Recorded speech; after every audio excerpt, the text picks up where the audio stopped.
La Fundación Caminantes Sin Fronteras trae el segmento educativo Voces de la Conservación de la Biodiversidad en el Pueblo Agua. ¿Sabías que el guacamayo verde es una especie social que forma grupos y vive en grandes territorios forestales continuos?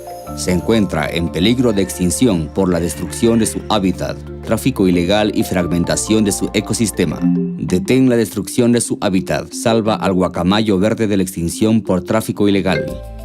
Es un mensaje de Voces de la Conservación con la colaboración de la Federación de Centros Agua del Ecuador, el apoyo del Fondo de Alianzas para los Ecosistemas Críticos y Fundación Futuro Latinoamericano.